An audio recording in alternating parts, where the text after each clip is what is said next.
வணக்கம் நண்பர்களே, இது தமிழ் நண்பன் சர்க்கட் சேனல். இப்போ நான் பார்க்க போகிறது மெட்ராஸ் ஹைகோர்ட் சம்மந்தமான தகவல் தான்.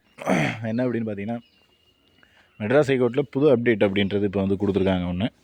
அது என்ன அப்படின்றத பார்த்துருவோம். இதுதான் அஃபிஷியல் வெப்சைட்டு மெட்ராஸ் ஹைகோர்ட். இதில் கீழே அப்படியே ஸ்க்ரோல் பண்ணிட்டு வந்தீங்க அப்படின்னா, புதுச்சேரி நீதித்துறை துணை சேவையில் இடபிள்யூஎஸ் பிரிவின் கீழ் ஜூனியர் கிளார்க் பதவிக்கான தற்காலிக காத்திருப்பு பட்டியலிடப்பட்ட விண்ணப்பதாரர்களின் பட்டியல் அறிவிப்பு தேதின்னு போட்டு அந்த எப்போ நோட்டிஃபிகேஷன் வந்த டேட்டு, அடுத்து இதுக்கான அறிவிப்பு டேட் கொடுத்த நாள், இதை எல்லாத்தையுமே கொடுத்துருக்காங்க. ஜஸ்ட் இதை வந்து ஒரு கிளிக் பண்ணிங்க அப்படின்னாலே உங்களுக்கு அடுத்த பேஜ் அப்படின்றது ஓப்பன் ஆகும். ஸோ ஓப்பன் ஆனால் அதில் யாரெல்லாம் செலக்டட் கேண்டிடேட்ஸ் அப்படின்ற டீட்டெயில்ஸ் வந்து அதில் இருக்கும். ஓகேங்களா? அதை ஜஸ்ட்டு நீங்கள் கிளிக் பண்ணி செக் பண்ணி பார்த்துங்க.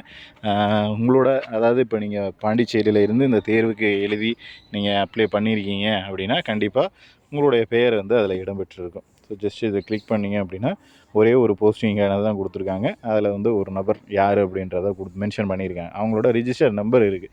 ஸோ இதுக்கு அடுத்து பார்த்தீங்க அப்படின்னா நம்ம மேக்ஸிமம் நம்ம எதிர்பார்த்துக்கிட்டு இருக்கிற ஒரே ஒரு இது அப்படின்னு பார்த்தீங்கன்னா, நம்ம சென்னைக்கு எழுதின மாவட்ட நீதிமன்றங்களுக்கான அப்டேட் தான். Examiner, reader, bailiff and OMSLC watchman இதுக்கான அப்டேட்டு தான். பட் இப்போ வரைக்கும் அதற்கான அஃபிஷியலாக ஒரு அனௌன்ஸ்மெண்ட் அப்படின்றதோ இல்லை வேறு எந்த ஒரு அப்டேட்டும் இது வரைக்கும் கோர்ட் சைட்லேருந்து கொடுக்கல. ஸோ மேபி இதுக்கப்புறம் வரலாம் அப்படின்னு எதிர்பார்க்கலாம்.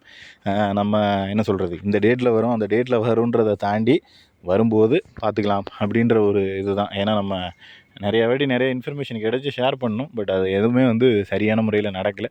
ஸோ இந்த முறை ஷேர் பண்ணலை. பட் எப்போ ரிசல்ட் வருதோ அப்போ வந்து வீடியோவை கொடுப்போம். இந்த மாதிரி கோர்ட்டில் எதுவும் அப்டேட் வருது அப்படின்னா கண்டிப்பாக அதை நம்ம வந்து உங்களுக்கு ஷேர் பண்ணுவோம் அப்படின்றத தெரிஞ்சுக்குவோம். அடுத்து கட் ஆஃப் வீடியோவும் கேட்டுக்கிட்டு இருந்தீங்க. நான் பாதி டிஸ்ட்ரிக்ட் போட்ட வாரடி அப்படியே நிற்கிறேன்.